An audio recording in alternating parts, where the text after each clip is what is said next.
याद साहन थोड़े हाराई ओ दिलबरा मुकादे बिछोड़े या अल्लाह या मौला या अल्लाह या मौला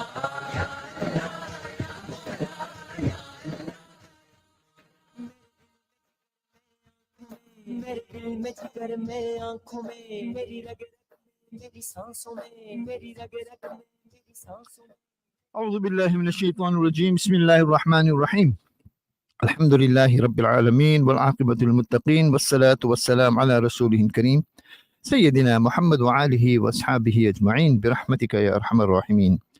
All praise is due to Allah, the Lord, cherisher, nourisher, sustainer, and master of the universe, the most gracious, the most beneficent, the most merciful. Ya Allah, it is only you that we worship and is your guidance that we seek. Ya Allah, keep us in the straight path. Ya Allah, show us with your choice of blessings. Ya Allah, show us with your mercy. Ya Allah, guide us. Greetings, salam, salutations on our beloved Nabi Muhammadur Rasulullah sallallahu alaihi wasallam. 3 minutes past 8 on this cool Saturday morning, the 14th of September 2024, the 10th of Rabiul Awwal 1446. Assalamu alaikum wa rahmatullahi wa barakatuh, and welcome to Rise and Shine on Radio Al Ansar with myself, Faizel MJ Suleman. Engineering for me is brother Asif, and attending to logistics is Wasima Bucks, and of course the show is produced by Hajra Kota. This morning we're going to be just updating ourselves on a bit of news that's happening, and of course we're going to be having a few interviews as well, enjoying beautiful nasheeds courtesy of brother Asif, and of course we're going to be conducting 2 interviews as well. On the first interview, we're going to be talking about South Africa's unemployment rate and the potential of social unrest. And the second interview, we're going to be talking about hospitals that are falling apart. And this is pursuant to the clip that's been going, the video clip that's been going viral in regard to the Helen Joseph Hospital, that is by broadcaster Tom London. But that's going to come in during the course of the show. Right now, a bit of updates, and of course it is a sad day for South Africa as we sort of remember, as we mourn the loss of Minister Pravin Gordhan. Now, President Ramaphosa commends Gordhan for his life of activism. President Cyril Ramaphosa has sent out his condolences to Pravin Gordhan's family, saying that the country has lost an outstanding leader. Gordhan passed away peacefully in hospital yesterday. He was surrounded by his family, close friends, and lifelong comrades. Ramaphosa offers his deep condolences to Gordhan's wife, Ms. Vanita Raju, his daughters Anisha and Priyesha, and his siblings. The president's thoughts are with the former Minister Gordhan's extended family. Gordhan served as Minister of Finance from 2009 until 2014, and again from 2015 until 2017. He served as the Minister of Cooperative Governance and Traditional Affairs from 2014 until 2015, and as Minister of Public Enterprises from February 2018 until his March 2024 announcement of planned retirement. Mr. Gordhan was appointed as Commissioner of the South African Revenue Service in 1999 after a period as Deputy Commissioner. China to raise retirement age as demographic crisis looms. China said on Friday that it would gradually raise its statutory retirement age as the country grapples with a looming demographic crisis and an older population. Hundreds of millions of people in China are set to enter old age in the coming decades, whilst the birth rate dwindles dramatically. The national population fell in 2023 for the second year in a row, with policymakers warning of potentially severe impacts on the economy, healthcare, and social welfare systems if action is not taken. China's retirement age has not been raised for decades and had been among the lowest in the world. For women workers, the retirement age will be extended from the original 50 or 55 years to 55 and 58 years, respectively, depending on the type of job. The retirement age will begin to be gradually raised over 15 years from 2025. President Ramaphosa signs the Bella Bill into law. President Cyril Ramaphosa signed the Basic Education Laws Amendment Bill into law. It aims to improve governance in the education sector, but critics view it as political interference. They say school governing bodies and parents should not be undermined. The DA and other formations are threatening court action should the bill be enacted. 2,000 cops have been dismissed for corruption in the past 5 years. National Police Commissioner Fani Masemola says more than 2,000 police officers have been dismissed from their duties in the past 5 years. Masemola's remarks come days after the Hawks arrested 11 police officers and a civilian for the alleged involvement in extortion-related crimes in KwaZulu-Natal. They are accused of soliciting about 100,000 rand from a business owner after confiscating cigarettes from his business premises and demanding that he pay them to make the case disappear. Masemola said the men and women in blue will continue to act decisively against its own members accused of breaking the law. SANRAL spending 50 billion rand on KZN road upgrades. SANRAL says that high traffic volumes, bad weather and material shortages are just some of the challenges its road construction teams are having to deal with on a daily basis. The National Roads Agency says there are currently 9 projects on the go on the N2 and N3 in KwaZulu-Natal. SANRAL Design and Construction Manager Ravi Rani says there are 24 projects planned in total. SANRAL Design and Construction. Ronnie says that the jobs created from these projects, which started about 3 years ago, have helped local communities. Areas like eThekwini, Pietermaritzburg and Mdloti stand to benefit from the upgrades. Action SA calls for probe into eThekwini water shortages. Action SA has asked the Department of Water and Environmental Affairs to investigate the algae problem that's led to water shortages in communities in Durban's northern parts. The party says it's received complaints from many residents who've been battling without the precious resource for weeks. Umgeni, Utugela Water and eThekwini announced the disruptions last month, saying that they were caused by the reduction of treated water in parts of the city due to an algae outbreak. The municipality said that large volumes of the algae clogged filters, leaving only one bulk pipeline open to move to water reservoirs. Look forward to your inspirational WhatsApp messages on 060-904-1056. You are listening to Rise and Shine.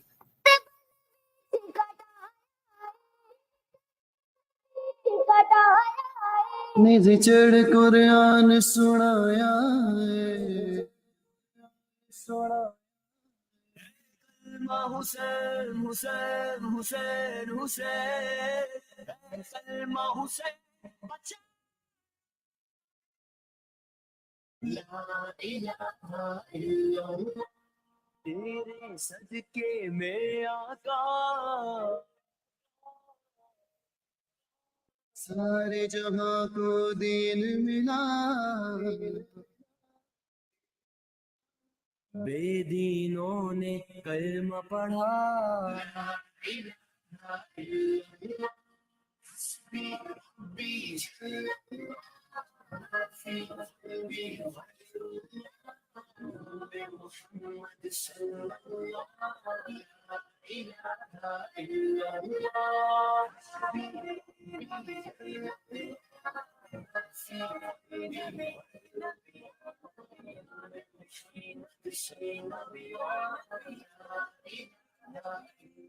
Hungry for flavour? Head over to Nando's Pavilion, Westville Mall or Oceans Mall, where our flame-grilled peri-peri chicken is always fresh and flavourful. Experience our hospitality by dining in at Nando's Pavilion, Westville Mall or Oceans Mall, which are all NIHT certified, and stand a chance to win a holiday getaway for 4 valued at 10,000 Rand at the Umhlanga Sands. Nando's! Fire it up!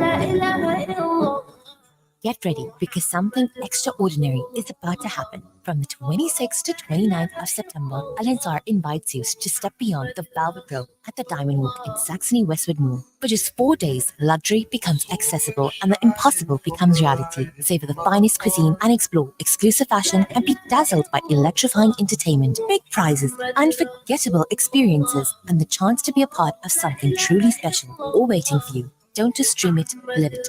The Diamond Walk, your front row ticket to the extraordinary. Ladies, are you concerned about your health and well-being? Then the Al Ansar Cancer Support Group's annual Cancer Awareness and Chai Day is for you. Dynamic speakers, health and wellness exhibition, an awesome tea garden, lucky draws, free blood pressure and sugar checks, free entry. Join us on Saturday, 12 October 2024 at the Al Ansar Conference Center, 207 West Road in Overport from 9 a.m. to 1:30 p.m. Let's unite to fight cancer's might. For inquiries, contact Rabina Parak on 082 786 8815 or Zora Jadwat on 0822 03131. The Sunday Lounge with Salma Kazi Wahab. 10 to 12, latest machine, celebrity artist solutions, events, news from the machine world.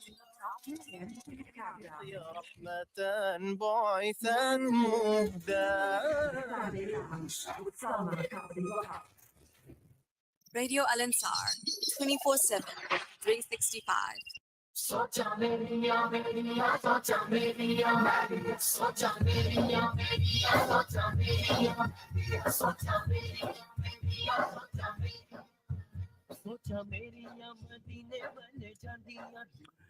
Rise and shine on Radio Ansar with myself, Faizel MJ Suleman. Just to remind you that the IMA Baitul Noor invites you to spring into action. The Women's Wellness and Wisdom Day with Lifestyle and Beauty takes place today from 10 a.m. to 6 p.m. at the Musgrave Hall, 214 St. Thomas Road, Musgrave, and entry is free. There'll be free health and wellness screening, fitness demos, health, wellness and general stalls, food stalls, exciting and informative presentations. For further information, call Farzana on 083 284 9530. That's Farzana 083 284 9530. That's a Women's Wellness and Wisdom Day with Lifestyle and Beauty, and that's being presented to you by the IMA Baitul Noor, and they invite you to spring into action. So get to the Musgrave Hall today at 10 o'clock for free health, wellness screening, fitness demos, health, wellness and general stalls, and food stalls.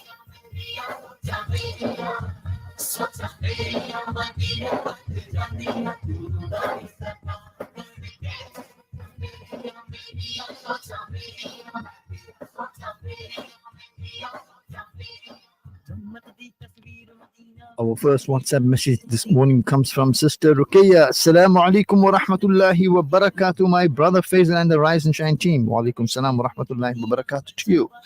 Reconcile with those who break ties with you. Give to those who deprive you. Forgive those who wrong you. If you are still looking for that inner peace, learn to accept everything Allah Ta'ala has decided for you. Be grateful and be patient. You'll be content.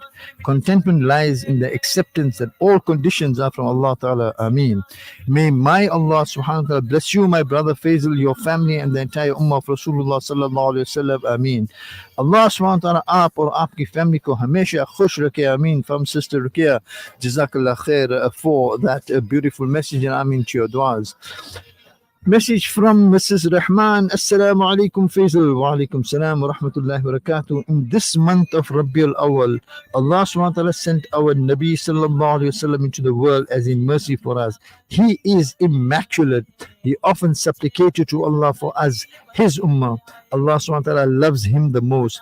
Enjoy your day and have a blessed one. This comes from Mrs. Rahman. Jazakallah khair, Mrs. Rahman, and I appreciate your sentiments as well. 060-904-1056.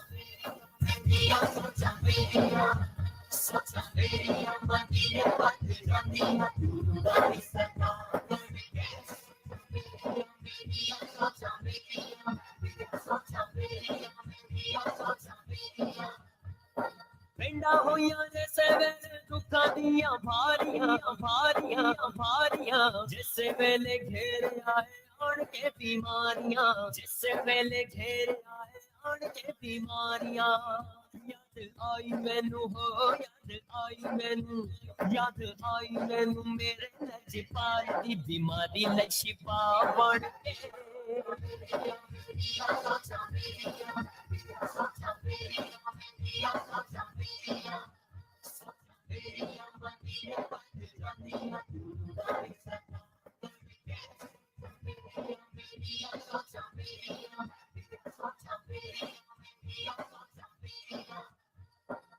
अखियां चेराती हुण निंदर ना पेंदी ए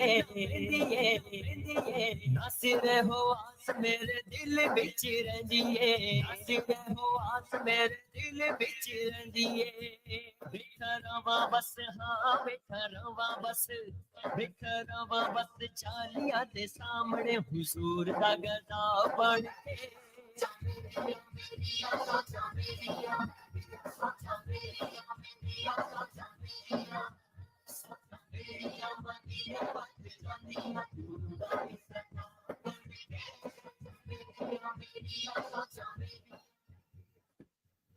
Zero 0609041056. Looking forward to your WhatsApp messages. Message comes in, says, find calm and comfort within if it's out of your hands.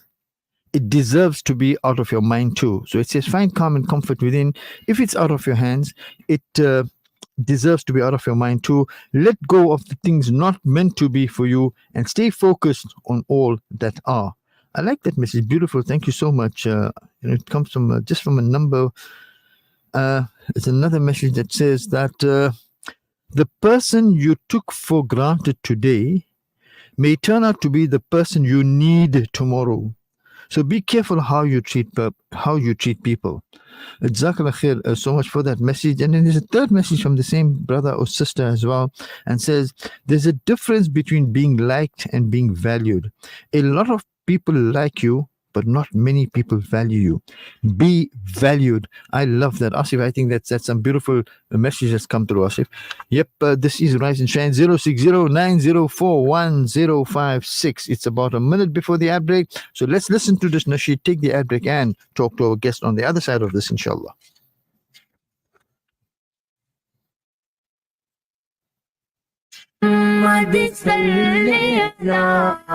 आँखों की ठंडक जिला नाम मोहम्मद सल्लल्लाहु आँखों की ठंडक जिला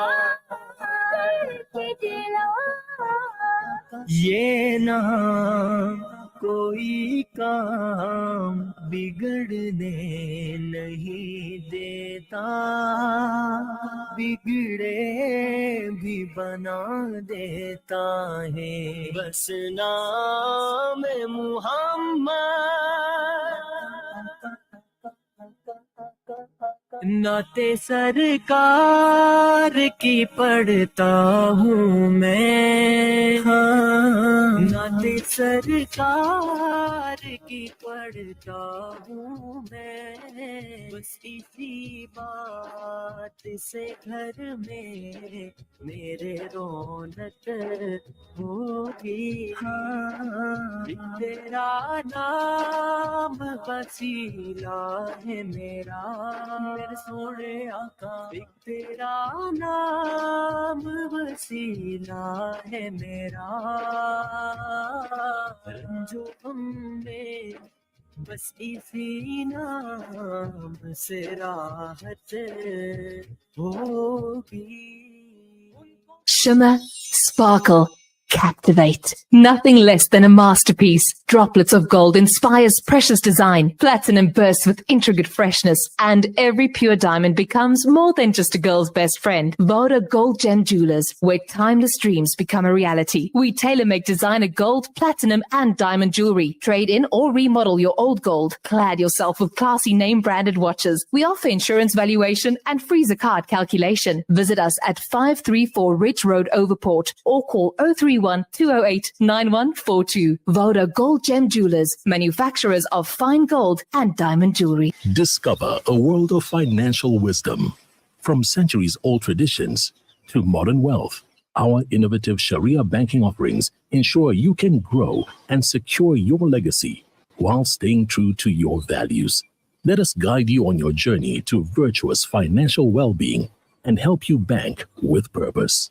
Search Standard Bank Sharia Banking to learn more.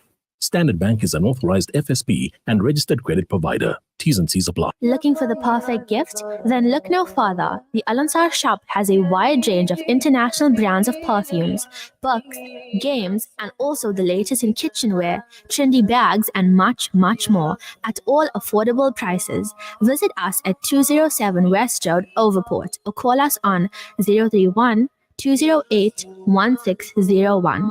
Al Ansar shop, your one-stop Islamic shop. Join Huda SA as we raise funds to complete phase 2 of the finishes of the Ilovo Masjid construction. We humbly request your generous Sadaqah Ejariya and Lillah donations. Your contribution helps build a masjid and earn everlasting rewards. For more information, contact Huda SA on 031 271 3049 or visit www.huda-int.org. Act now and earn your share of sawab. Donate today. Huda SA, building communities, strengthening faith. Radio Al Ansar, 24/7, 365.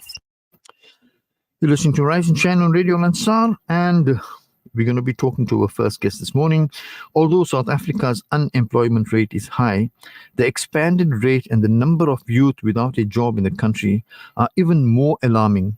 And experts warn that failure to address this will lead to social unrest. This gives South Africa the title of the country with the highest unemployment rate in the world. We have online with us Mr. Ramesh Nordin, the Chief Financial Officer of Rosebank College. Mr. Nordin, good morning to you. Thank you for joining me in the program this morning. Morning, and thank you for having me on your show. Absolute pleasure. Now, South Africa's youth unemployment rate is currently sitting at an alarming 60.8%.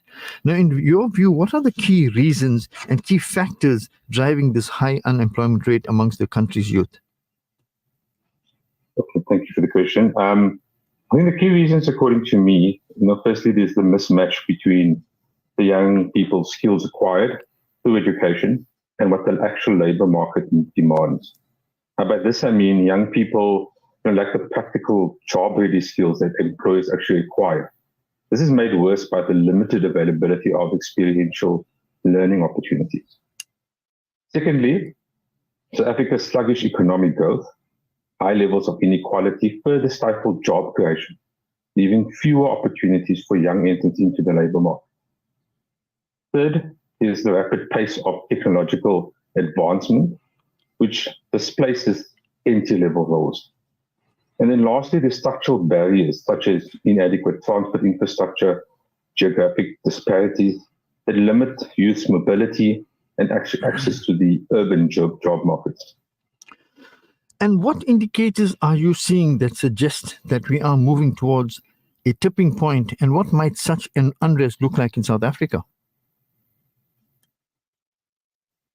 So I think that, this rising unemployment rate, especially among the youth, is really alarming and an indicator of nearing that tipping point. The rising number of discouraged work seekers, young people in particular, who've actually given up looking for work, further compounds this instability. High levels of poverty, income inequality, social exclusion, creating a fertile ground for discontent. Increased protest and growing sense of disenfranchisement by youth who feel excluded from economic participation. This unrest could manifest more widespread to more organized protest strikes and possible higher crime rates as individuals turn to alternative means of survival. Now, many young people feel excluded from economic participation and opportunity. Now, what specific policies or initiatives do you believe could be implemented to ensure that youth are included in South Africa's economic landscape? Okay, so to ensure the youth inclusion in the South African economy, I think we need an immediate and a long-term strategies. But just the key items for me, entrepreneurship, policies that support entrepreneurship, such as access to funding, mentorship programs, critical to empowering the young people to create opportunities and jobs. Government partnerships with private sector, offering tax incentives to entice businesses to actually hire and train young people. Work experience, enticing businesses to offer initiatives like internships, apprenticeships, leadership development programs that can provide much needed work experience that bridges that gap between education and employment. And then finally, reforms in the education sector that emphasizes emerging industries like the STEM fields, digital literacy, and vocational training. Now, data shows that a growing number of young people are discouraged work seekers. How do we re-engage these individuals, and what strategies can be employed to provide them with hope and opportunities? I think re-engaging the youth will have to be a multi-pronged approach. And according to me, firstly, we must improve access to career guidance and counseling services. I mean, this must be something that's accessible easier. Help the young people align their skills with market opportunities. Secondly, targeted programs that provide financial incentives to businesses for skills training and job placements, reigniting that hope and motivation. Thirdly, localized employment hubs, particularly in the rural areas, play a critical role in connecting young people to job opportunities in their regions. And then finally, I think a nationwide campaign highlighting success stories and employment pathways that help shift this narrative and inspire discouraged youth to re-enter the labor market. Now, looking ahead, if South Africa does not address the youth unemployment crisis, where do you see the country in the next 5 to 10 years, both socially and economically? And what urgent actions should be taken right now to avoid this bleak scenario? Yeah, so if South Africa fails to address this youth unemployment crisis, social, economic repercussions will be devastating for the future. Social cohesion will continue to deteriorate. Strain on public services, which include healthcare, education, and social welfare, will intensify. Economically, the country is going to face reduced productivity, slower growth, and decline in the tax base as fewer people are now employed. The gap between the rich and the poor will widen, and this will fuel social unrest and instability. I think to avoid this, the actions, first of all, we have to look at reforming the education system to align, jobs and how we're educating our young people. And then also create for small businesses, ensuring that youth are included in these policy decision makings and economic development. And then investment in our infrastructure that supports job creation and mobility, especially in our underserved areas. Now, having said that, I recall you mentioning somewhere along the line that there's a necessity for a partnership between government and private sector, in fact, just to create employment. Now, are there any steps towards making this a reality? Yeah, so there are certain initiatives, especially tax incentives, and I think from a BEE perspective, that such gains, especially from internships and learnerships, those kind of things. So there are that on the table, but I think it has to be much broader, and I think also empowering smaller businesses to be enticed to actually take on these type of initiatives. Mr. Nordin, I want to thank you for joining me in the program this morning and sharing those, sharing that information with us. Do you have a message for our listeners? Yeah, from my side, I think in our current economy, it's very tough with our unemployment rates. Education is puts you in a much better state, and I think entrepreneurship, vocational skills, gives you a better chance in our current economy. Ms. Noreen, thank you very much for joining me on the program this morning. Enjoy the rest of the weekend and all the best to you. Thank you, sir. Thank you very much. Sure. We spoke to Ramesh Nordin, the Chief Financial Officer of Rosebank College, and of course, he spoke to us about the high unemployment rate and the possibilities of social unrest should this not be addressed. You are listening to Rise and Shine on Radio Al-Ansar, and before we listen to the audio clip shortly, we will listen to short nasheed and we'll take it from there, inshallah.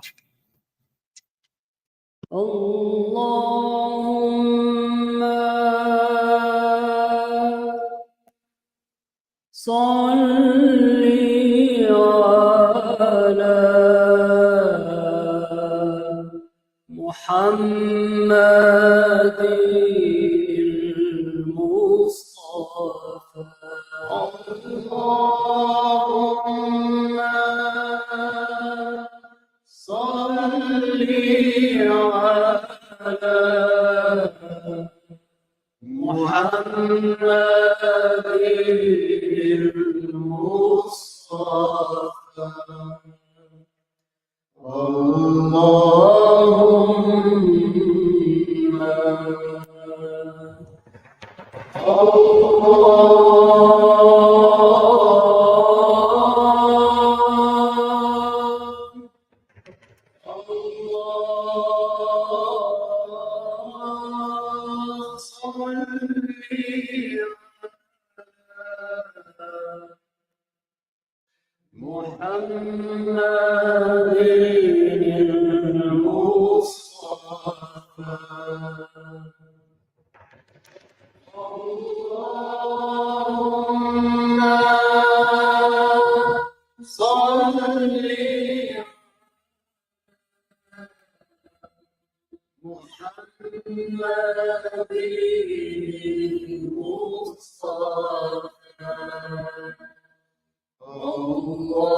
In the week, the new academic year was supposed to start in Gaza.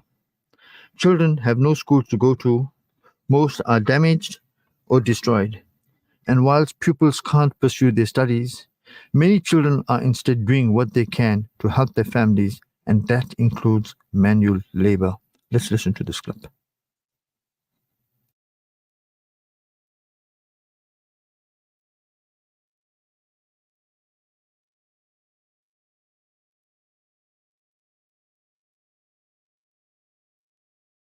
We sell the broken stones to the factory owner so he can use them to build graves. After every Israeli bombardment in Gaza, the crushed concrete left behind takes on a grim new purpose. The stones these children salvage are being repurposed to build gravestones, a stark reminder of the cycle of destruction. In the past, we used to go swimming at the beach, play on swings, visit the mall, go to school, pray, fast, and play football. But all of that is in the past. Now, we break apart the debris, selling a bucket for 30 cents. These children once played like every normal boy and girl. To survive, they have to work, and their work is sifting through rubble to seek out a living. I wish the war would end and we could go back to school. Right now, I should be in class. Normally, I would have come home from school by now, playing, eating good food, and taking a proper shower. But look at me now. My body is covered in dirt. The war's toll on Gaza's children is severe. Over 10,000 students have been killed, 85% of schools destroyed, and more than 625,000 children have so far missed a year of education. Life is expensive now. Children are forced to collect and break the remnants of destroyed homes just to survive. These children should be in their homes, but most of them are displaced in Khan Yunis, and they come from the north. Even if the war ends and they return to Gaza, they won't find their homes because they have likely all been bombed. Iyad explains that children often wake him up, asking for any work they can find. A year ago, they were the ones being woken up to get ready for school. But there is no school anymore. There is only survival. And to survive, they collect debris, material that may one day be used to build their own graves. Nizar Sadawi, TRT World. Radio Al-Ansar, Durban, 90.4 FM. Peter Maritzburg, 105.6 FM. Are you or a loved one battling the disease of addiction? Is your family, life, relationships, work suffering due to alcoholism and substance abuse? Zensai Treatment, Recovery and Wellness Center are addiction specialists offering specialized psychotherapy and naltrexone therapy to help overcome addiction. Zensai offers hotel-style facilities to allow your loved ones to regain their dignity and overcome alcoholism and drug abuse in the most comfortable setting possible. Fight addiction. Call Zensai Treatment, Recovery and Wellness Center, the addiction recovery specialist, on 031 563 0751. Come get our butcher's best for less at Checkers Foods Kawi Park. Enjoy certified halal butchery products like thick khabao boars, $79.99 per kg, bulk lean beef mince, just $89.99 per kg, and Simple Truth natural leg of lamb, just $139.99 per kilo. Deals valid until Sunday, September 22nd. Only at Checkers Foods Kawi Park. Now certified by the NIHT, the National Independent Halal Trust, across our butchery, bakery, and deli. The purpose of our meeting here tonight is the reading of the last will and testament of the deceased and the distribution of assets belonging thereto. With your permission, I will commence. The Breakfast Rush, in conjunction with our team of attorneys, invites you to join us on Saturday, the 21st of September, 2024, from 10 a.m. onwards to draft your free basic will. Bookings are now open. Contact Al-Ansar Reception on 031 208 1601 to reserve your time with an attorney. Have you heard? Heard what? The latest. Join me, Kelly Ramazani, for a brand new, exciting show every Saturday from 9 a.m. to 10 a.m. for the ultimate guide to navigating the world of careers. We talk about side hustles, unpack careers that are in demand, careers that do not need a degree, job searching, career advancement, personal development, and so much more. Tune in every Saturday, 9 to 10 a.m. to unlock the path of your dream job.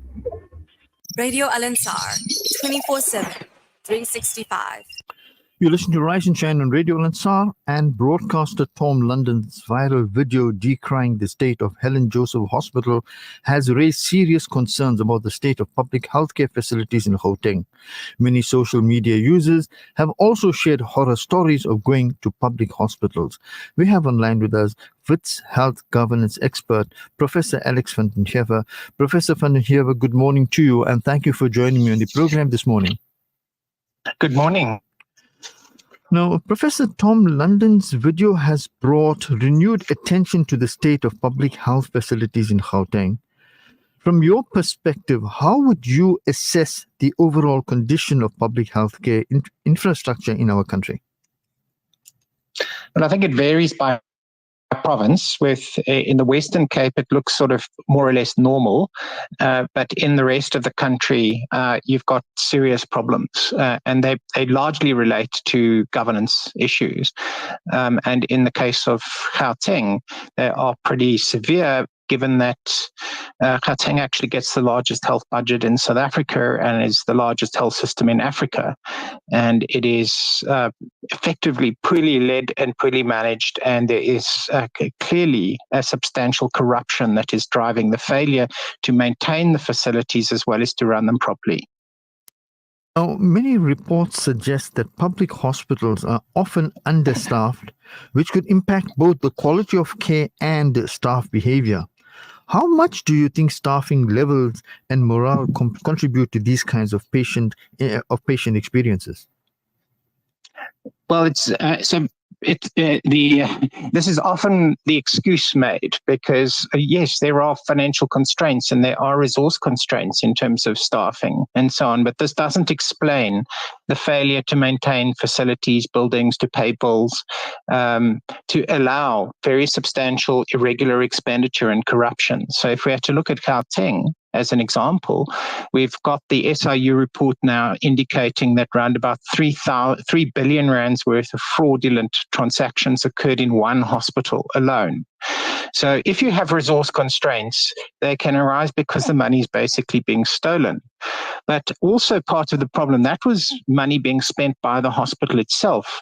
And there's every likelihood that the same contractors and syndicates operating in that hospital are operating in many others. So the money isn't really going to where it's meant to go. So crying resource constraints doesn't really help when it's quite clear that the management and the governance of the province as a whole, as well as the Gauteng Department of Health and other provincial departments, is such that the money is wasted.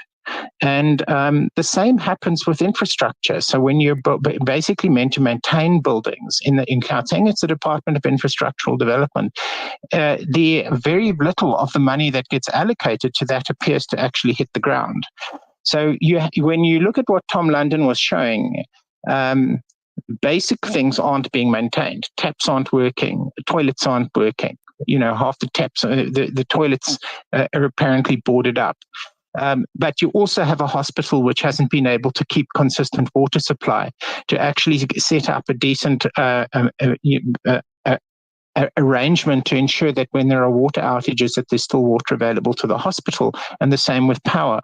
So these are all problems that directly relate to the leadership of the province, because they're the ones basically allocating the top management and the top and the MECs that run this service. It stems from dire failure of leadership, basically, within Gauteng. Now, South Africa has a stark divide between public and private healthcare. How does this disparity affect the quality of care in public institutions like the Helen Joseph? And what can be done to address this inequality? So first of all, it's not an inequality, it's a difference in spending. The point is people are spending their own money in the private sector, so you cannot say that this is actually inequality or inequity. The issue is that how we address distributional problems or equity problems is through basically tax-funded services. And what we do when people are self-funded, they're not using those tax-funded services, which is helpful. It means that the redistribution is much more effective. So differences in expenditure are not an indication of a fundamental problem. If people are being undertaxed, tax them more. But you can't basically say that because somebody chooses to pay out of their own private disposable income for a particular service, whether it's security or education or any other particular good, it's really up to them how they spend their money. So the second issue is that there is no comeback. The public system is not affected by how the private system is funded or operated. You'll have seen recently that there are unemployed doctors because the public sector couldn't absorb them. But if they're unemployed, it means the private sector couldn't absorb them either. So the private sector isn't taking staff away from the public system. There's massive mismanagement of the financial resources in the public health system and in government in general. And part of the reason, it's important to note as to why there was this inability to employ all the doctors. Well, at the national level, they make the determination on conditions of employment in the public sector. And they agreed to wage and salary increases that the provinces couldn't afford. So basically there wasn't enough money for the salary increases that were given. And that was a political decision done to basically pay off the unions going into an election. Now, unfortunately, with that kind of approach, you end up with provinces unable to afford their staff establishments because they're now overpriced. So this inability to actually manage the cost of the system is also problematic, because now you're seeing teachers being laid off, and you will see health workers effectively not being absorbed or laid off because of the financial constraints on the provinces, which are due to conditions of employment increases that are beyond the capacity of the state to pay for them. Now, many people are now turning to social media to share their experiences with public health care. How important is it for the voices to be heard, and how can public institutions respond constructively to this kind of criticism? Well, the public institutions have to get their act in order. People are just saying what they see. And it's important to note that it's not just the social media comments from people, which is really good when people basically make clear what's going on. But we've also had the health ombud. So when he finished his term last year, Professor Mkhuba indicated that the Gauteng Department of Health was a Mickey Mouse operation, which is his own words. Basically, he said it was scandalous the way the provincial administrations are being run. Now, that was coming from somebody who's sitting on the side of the public system and evaluating it for the quality of care that it is providing. And he said that about Eastern Cape, he said that about Northern Cape, as well as Gauteng and the other provinces. His comment was the Western Cape is the only province being properly managed. Now, this is the comment from internal. It is reflected in these comments on social media, but the social media is saying things that we also already know, but somehow nothing happens. So on the one hand, it's quite useful that the social media comments happen because it compels people to start to react because they really don't care enough to react to anything else. But I'm not sure whether even these social media comments will be enough to get change in Gauteng or in Eastern Cape or in Northwest or Northern Cape. It's probably you will just have a continuation. When I look at the irregular expenditure, the repeat irregular expenditures in these provinces over a period of 8 years, I see it stays at the same levels. There's no change. So no matter how much the Auditor General compels this information to be placed in the public domain, nobody reacts. So yeah, public system has to react and somebody has to be held accountable. And until we get properly accountable politicians in the provinces. And it'll be very clear, in Gauteng, it is the Gauteng ANC that has been part of causing this problem, and basically they have to go. There's no other way to turn around the system. They have really entrenched endemic corruption in the delivery of these public services. So yeah, the public service can't spin it their way out of this. They have to resolve the problem, and it has to be resolved at a leadership level. And what can be done in the short term to alleviate some of the pressure on these facilities? The pressure on these facilities is basically caused by failure of government. It's very difficult to say what can be done unless they start to react. Unfortunately, there is no solution to this other than to change the people in charge. That's basically how you do it with failing institutions. There's no other solution. And the problems are so glaring. With this new government of national unity and and new provincial MPs, etc., has no one even looked at this? Well, theoretically they have. It's quite apparent and glaring to national ANC and the sort of national government, but they're sitting watching with glazed eyes what's happening, let's say, in Gauteng. There's no government of national provincial unity in Gauteng. It's essentially you've got the entire cabinet made up of a party that only got 34% of the vote. There's no proper coalition. There's no stability in the government. And basically it's being held on to continue what has been going on for the last 15 years in this province. And that means failure is going to continue. So there is a severe problem, I think, within the ANC of basically holding its various provincial representatives to account. They also stand back. They have no political will to challenge what's going on with the Gauteng ANC or with the Eastern Cape ANC. All of these factions that are operating essentially money spinning operations are not being challenged. And I'll say at the national level, the problem with accountability is starkly presented by the fact that we have a Minister of Justice who is conflicted, who is not fit for that position, continuing, and yet that position is so important to following up the corruption going on in all of government, including all of the corruption that was identified in the Zondo Commission report. And all of that is being held back by people who are conflicted, who are appointed into these ministerial positions, who have too much power over those relevant administrations. So yeah, government as a whole, but not only government, people, everybody has to have a look at what's going on, because basically there is no political will to seriously challenge the corruption in South Africa. And that's a fundamental problem with how governance is operating in South Africa today. Mm-hmm. Professor Alex van den Heever, unfortunately, that's all we have time for this morning, but I want to thank you for joining me on the program. And yes, thank you for the input as well. All the best to you. Enjoy the rest of the weekend, and thank you again. My pleasure.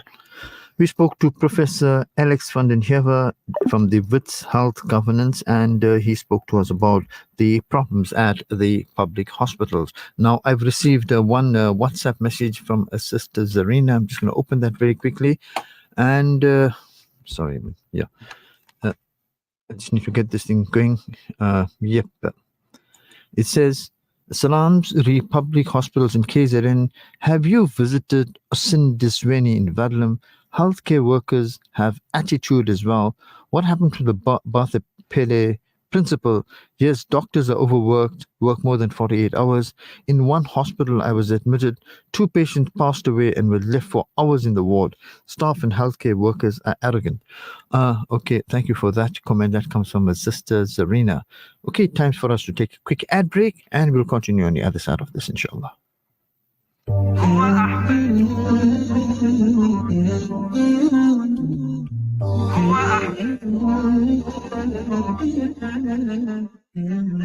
هو أحمد ومحمد قلبي محمد بيهديه نتعبى قلبي محمد يا ربي صلي عليه ما الطيرون حضرت ما الطيرون حضرت وهو النبي الماحي قلبي محمد الوجه كالمصباح.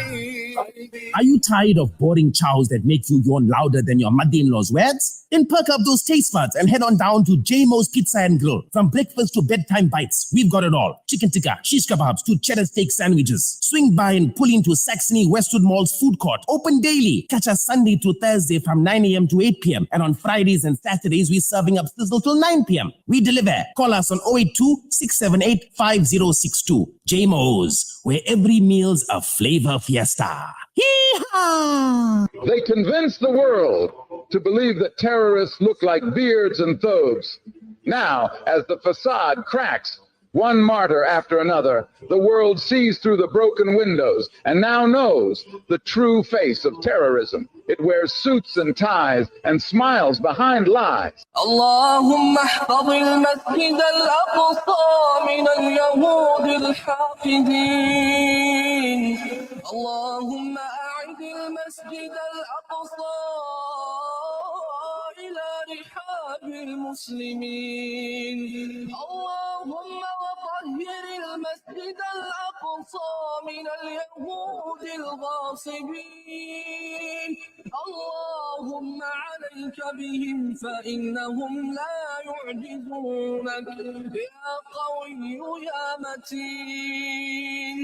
اللهم منزل الكتاب مجري السحاب هازم الأحزاب سريع الحساب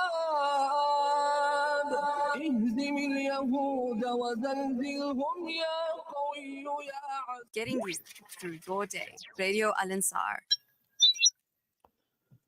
Rise and shine on Radio Al-Ansar and be prepared. Tips to stay safe online. Password protection and recognizing legitimate websites are essential factors when staying safe online. Staying safe while using the internet is something that we have to commit to regularly. Scammers are evolving their methods of conning people, and sometimes what seems like just another bank email or SMS could turn out to be a cunning attempt at online theft.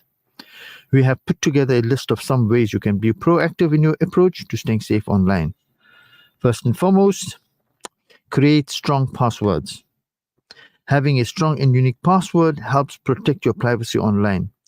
The rule of thumb is generally to have a password that is 12 characters long and mixed with letters, symbols, and numbers.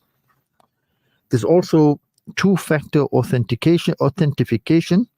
This might seem like a lot for some online users, but it adds a layer of protection for you.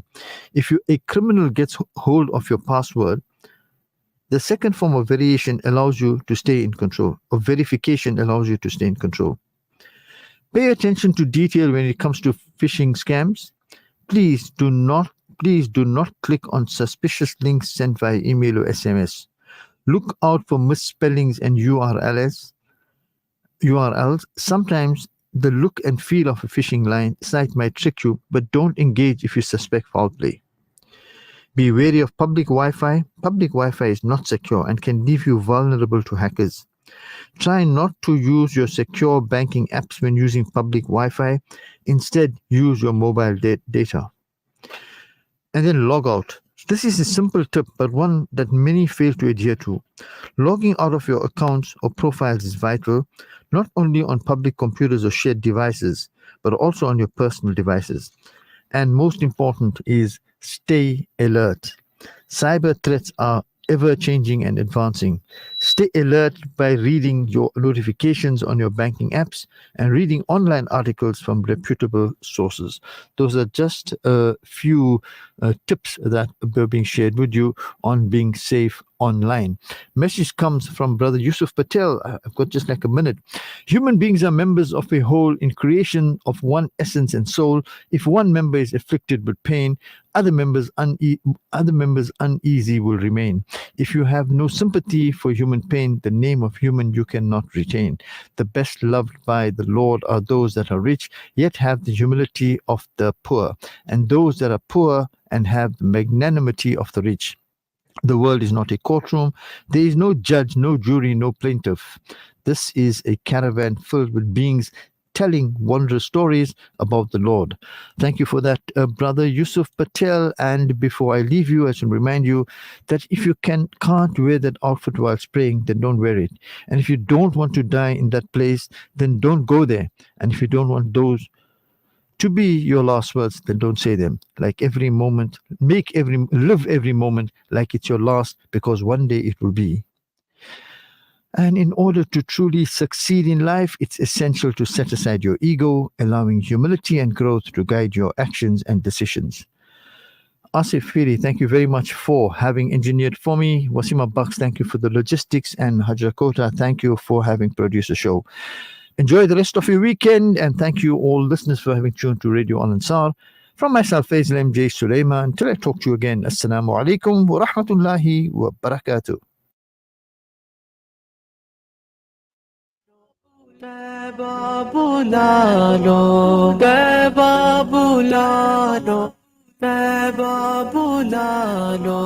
Ya Nabi, Ya Nabi.